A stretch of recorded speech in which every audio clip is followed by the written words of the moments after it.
చాలామంది పిల్లలకి ఏ కోర్స్ తీసుకోవాలని వాళ్ళకి ఆల్రెడీ ఐడియా ఉంటుంది. అంతే ఈక్వల్గా చాలామంది పిల్లలకి కన్ఫ్యూజన్ ఉంటుంది. అయితే ఈ రోజుల్లో ఈ జనరేషన్ పిల్లలు ఎలాంటి కోర్సెస్ తీసుకోవడానికి ఎక్కువ ఇంట్రెస్ట్ చూపిస్తున్నారు? సో గుడ్ క్వశ్చన్ ఇది యాక్చువల్గా. ఎందుకంటే మనం లాస్ట్ ఒక 3-4 ఇయర్స్ నుంచి చూస్తున్నాం అనుకోండి, ఎస్పెషల్గా artificial intelligence and machine learning ఈ 2 బ్రాంచెస్ మీద ఫోకస్ ఎక్కువ పెడతారు. అండ్ దట్ టు అండ్ సిఎస్సిలు కూడా మనకి Marwadi university side and 2 or 3 additional branches వచ్చినాయి మనకి. అండ్ డేటా సైన్స్ అని ఉంటుంది ఒకటి, లేకపోతే మనకి సైబర్ సెక్యూరిటీ అని ఉంటుంది, అండ్ ఐఓటీ అని ఉంటుంది. సో ఇలా చాలా బ్రాంచెస్ ఉంటాయి. అండ్ ఎవరైతే మనకు స్టూడెంట్ పేరెంట్ మన దగ్గరికి వస్తారో and based on the student interest, so student ఎలా అంటే వాళ్ళకి ఏం ఎక్స్పెక్ట్ చేస్తున్నారు, ఫ్యూచర్లో ఏం అవ్వాలనుకుంటున్నారు, either they want to go for ఈసీనా లేకపోతే సిఎస్ఈనా, and depends on their interest మనం వాళ్ళకి ప్రాపర్ వేలో కౌన్సిలింగ్ ఇచ్చేసి. ఎందుకు కౌన్సిలింగ్ అనేది పదే యూజ్ చేస్తున్నానంటే చాలామంది పిల్లలకి ఏ డైరెక్షన్లో వెళ్ళాలని ఒక క్లారిటీ మిస్ అవుతుంది.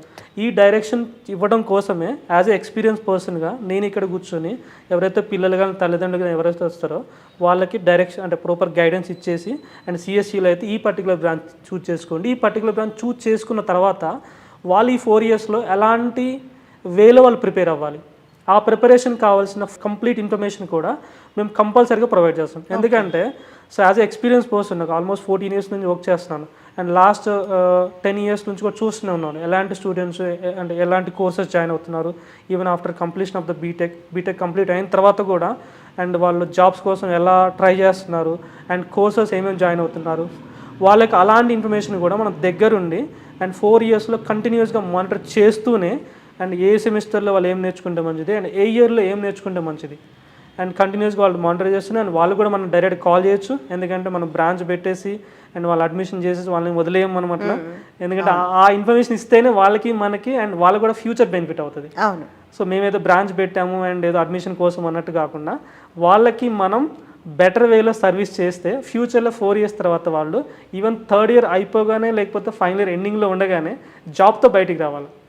అండ్ ఆ ఇంటెన్షన్తోనే ఎస్పెషల్గా మనం ఫుల్ అండ్ ఫైనల్ మన కంప్లీట్ గైడెన్స్ ఇస్తూనే ఉంటాం. ఆ తృప్తి కూడా మీకు దక్కుతుంది 100% అండి. అలాంటి తృప్తి ఉంటేనే నెక్స్ట్ మనకి పేరెంట్స్ నుంచి కానీ లేకపోతే పిల్లల నుంచి కానీ ఫ్యూచర్లో మనకి మంచి ఫీడ్బ్యాక్ రావచ్చు. అట్ ద సేమ్ టైం వాళ్ళు కూడా మనకి బెటర్గా రిఫరెన్స్ కూడా ఇవ్వచ్చు. లాస్ట్ ఇయర్ కూడా మనకి లాస్ట్ ఇయర్ జాయిన్ అయిన పిల్లల దగ్గర నుంచి కానీ లేదా పేరెంట్స్ దగ్గర నుంచి కానీ మనకి చాలా రిఫరెన్స్ వస్తున్నాయి, కాల్స్ వస్తున్నాయి. అండ్ మనం ఏం చెప్తున్నామంటే ఇనీషియల్గానే బ్లాక్ చేసుకుంటే వాళ్ళు తర్వాత నెక్స్ట్ టైం అడ్మిషన్ కోసం ఇబ్బంది పడాల్సిన అవసరం ఉండదు.